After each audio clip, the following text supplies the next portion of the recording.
Operation सिंदूर पर 7 मई 2025 को हुई प्रेस कॉन्फ्रेंस के दौरान भारत ने अपनी प्रतिक्रिया को केंद्रित, संतुलित और गैर उत्तेजक बताया था। यह विशेष रूप से स्पष्ट किया गया था कि पाकिस्तानी सैन्य ठिकानों को निशाना नहीं बनाया गया। साथ ही दोहराया गया कि भारत में किसी भी सैन्य लक्ष्य पर हमले का उचित जवाब दिया जाएगा। 7 से 8 मई 2025 की रात को पाकिस्तान ने उत्तरी और पश्चिमी भारत में स्थित कई सैन्य ठिकानों को, जैसे कि अवंतीपुरा, श्रीनगर, जम्मू, पठानकोट, अमृतसर, कपूरथला, जालंधर, लुधियाना, आदमपुर, भटिंडा, चंडीगढ़, नाल, फलौदी, उत्तरलाई और भुज पर ड्रोन और मिसाइलों से हमला करने का प्रयास किया। इन हमलों को इंटीग्रेटेड काउंटर यूएस ग्रिड और वायु रक्षा प्रणालियों द्वारा निष्क्रिय कर दिया गया। इन हमलों का मलबा कई स्थानों से बरामद हुआ, जो कि पाकिस्तानी हमलों का प्रमाण है। Pakistan attempted to engage a number of military targets in northern and western India using drones and missiles. These places included Avantipura, Srinagar, Jammu, Pathankot, Amritsar, Kapurthala, Nal, Jalandhar, Ludhiana, Adampur, Bhatinda, Chandigarh, Falodi, Uttarlai and Bhuj. These were neutralized by the integrated counter unmanned aerial system and other air defense systems.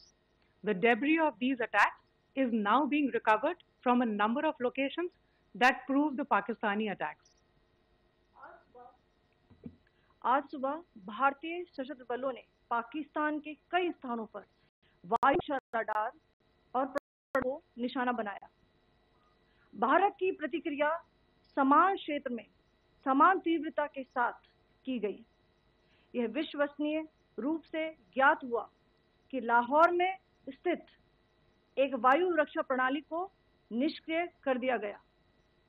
Today morning, Indian Armed Forces targeted air defense radars and systems at a number of locations in Pakistan. Indian response has been in the same domain with the same intensity as Pakistan. It has been reliably learnt that an air defense system at Lahore has been neutralized. Pakistan ने नियंत्रण रेखा पर आकरण गोलीबारी की तीव्रता बढ़ा दी है, जिसमें कुपवाड़ा, बारामूला, उरी, पुंछ, मेंढर और राजौरी क्षेत्रों में मोर्टार और भारी तोपखाने का इस्तेमाल किया जा रहा है।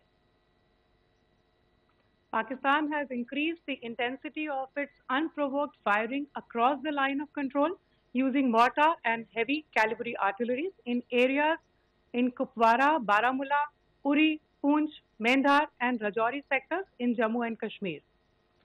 16 innocent lives have been lost, including 3 women and 5 children, due to the Pakistani firing. Here too, India was compelled to respond to bring mortar and artillery fire from Pakistan to a halt. Indian Armed Forces reiterate their commitment to non-escalation, provided it is respected by the Pakistan military.